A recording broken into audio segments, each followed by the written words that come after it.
नमस्कार दोस्तों, दिन भर की बड़ी खबरों में आपका स्वागत है। आज की सबसे बड़ी खबरों में हम देखेंगे भारतीय बैंक अब विदेशों में भी बेच पाएगी विजय माल्या की संपत्ति। यूके हाई कोर्ट ने पास किया बैंक्रप्सी ऑर्डर। जी हां दोस्तों, यूके हाई कोर्ट ने भगोड़ा कारोबारी विजय माल्या के खिलाफ दिवालिया आदेश जारी किया है।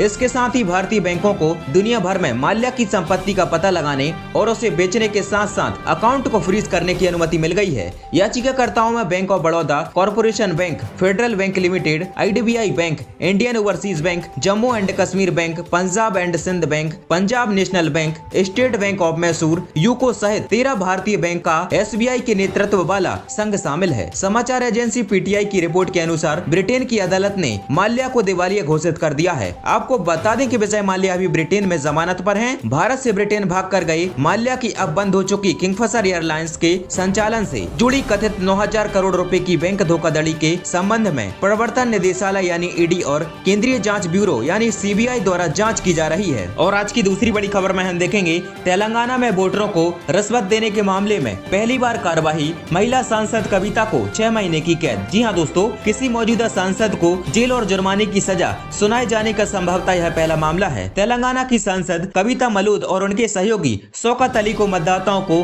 घूस देने का दोषी पाया गया है। विशेष अदालत ने सांसद कविता मलूद को 6 महीने कारावास और 10,000 रुपए जुर्माने की सजा सुनाई है। विशेष अदालत ने सत्ताधारी TRS की महबूबाबाद की सांसद कविता मलूद को 2019 के लोकसभा चुनाव में मतदाताओं को रिश्वत देने का दोषी करार दिया। जज RR बारा प्रसाद ने उन्हें रिश्वत देने यानी IPC की धारा 171 के तहत सजा सुनाई। अदालत ने हाई कोर्ट में अपील के लिए दोनों को जमानत दे दी है। सांसद के सहयोगी शौकत अली को चुनाव आयोग के उड़न दस्ते ने मतदाताओं को नकदी बांटते हुए रंगे हाथों गिरफ्तार किया था। अली ने स्वीकार किया उसने सांसद के कहने पर पैसे बांटे थे। इस मामले में पुलिस थाने में रिपोर्ट दर्ज कराई गई थी। और आज की तीसरी बड़ी खबर में हम देखेंगे CM येदियुरप्पा ने किया इस्तीफा देने का फैसला, जल्द चुना जाएगा नया मुख्यमंत्री। जी हाँ दोस्तों, कर्नाटक के CM BS येदियुरप्पा ने इस्तीफा देने का फैसला किया है। उन्होंने भाषण के दौरान इस्तीफा देने की घोषणा की। बता दें कि मुख्यमंत्री ने करीब 35 मिनट तक भाषण दिया। इस दौरान कई बार उनकी आंखों में आंसू भी आ गए। CM येदियुरप्पा ने बताया कि कैसे उन्होंने पार्टी को इस लेवल तक पहुंचाया।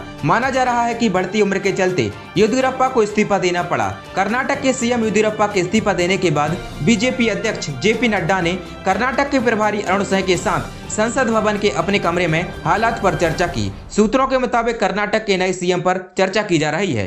मुख्यमंत्री येदियुरप्पा ने PM मोदी और गृह मंत्री अमित शाह का आभार भी जताया। उन्होंने कहा कि राज्य में लोगों की सेवा का मौका देने के लिए PM मोदी और गृह मंत्री का जितना धन्यवाद करूं उतना कम है। आप सभी की परमिशन से आज लंच के बाद मैंने गवर्नर को इस्तीफा सौंपने का फैसला किया है। मैं इससे दुखी नहीं हूं। और आज की चौथी बड़ी खबर में हम देखेंगे कोरोना की थर्ड वेव के खतरे के बीच 28% आबादी ने बनाई ट्रैवलिंग की योजना। जी हाँ दोस्तों, कोरोना की तीसरी लहर की आशंका के बीच एक चिंताजनक खबर आई है। एक सर्वे में सामने आया है कि 28% भारतीय अगस्त सितंबर के महीने में यात्रा करने की योजना बना रहे हैं। इसी दौरान रक्षाबंधन जैसा प्रमुख त्योहार भी आएगा। लोकल सर्कल्स ऑनलाइन प्लेटफॉर्म द्वारा किए गए सर्वे में यह चिंताजनक आंकड़े उस समय सामने आए हैं जब विशेषज्ञ बार बार भीड़ जमा करने से बचने की चेतावनी दे रहे हैं। पर्यटन स्थलों पर इस तरह लोगों का जमावड़ा महामारी की तीसरी लहर को न्योता देगा। इस ऑनलाइन प्लेटफॉर्म ने तीसरी लहर आने के खतरे का अंदाजा लगाने के लिए और आगामी महीनों में लोगों की यात्रा योजनाओं को समझने के लिए यह सर्वे किया था। साथ ही सर्वे में दूसरी लहर के दौरान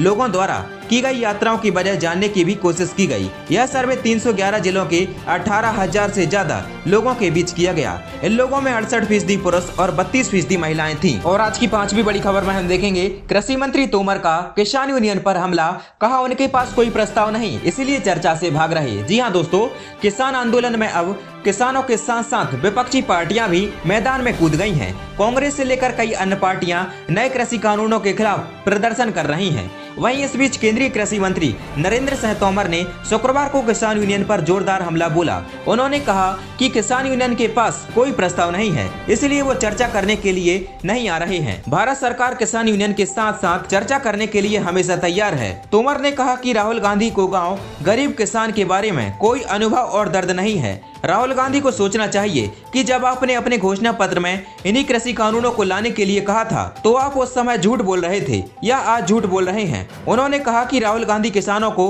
गुमराह करने और देश में अराजकता का वातावरण बनाने की कोशिश न करें। उनकी इन्हीं आदतों और ऐसी हल्की समझ की वजह से वो कांग्रेस में भी सर्वमान्य नेता नहीं रहे। और आज की आखिरी बड़ी खबर में हम देखेंगे किसानों को बिजली पर सब्सिडी खत्म होने की आशंका, संसद को फिर लग सकता है करंट। जी हाँ दोस्तों, संसद का मानसून सत्र, पेगासस जासूसी विवाद, महंगाई और नए कृषि कानूनों के विरोध की भेड़ चढ़ता जा रहा है। इससे सरकार के सामने प्रस्तावित 17 बिलों को पारित करने की चुनौती बढ़ गई है। इसमें बिजली विधेयक 2021 को पास कराना भी शामिल है, जिसे केंद्र सरकार एक क्रांतिकारी बदलाव के रूप में पेश करती रही है। लेकिन इस विधेयक के संसद के पटल पर पहुंचने से पहले ही विवाद खड़ा हो गया है। किसानों को आशंका है कि इस विधेयक के कानून बनने के बाद उन्हें बिजली पर मिल रही सब्सिडी खत्म हो जाएगी, लिहाजा वे इसका जमकर विरोध कर रहे हैं। वर्तमान में हरियाणा और पंजाब में किसानों को बहुत सस्ती दरों पर बिजली मिलती है। लोकप्रियता की राजनीति के चक्कर में कई राज्य सरकारें चुनावों के समय किसानों, आम नागरिकों को मुफ्त बिजली देने की घोषणा करती हैं। इससे उन्हें चुनावी लाभ मिलता है, लेकिन भारी मात्रा में मुफ्त बिजली देने से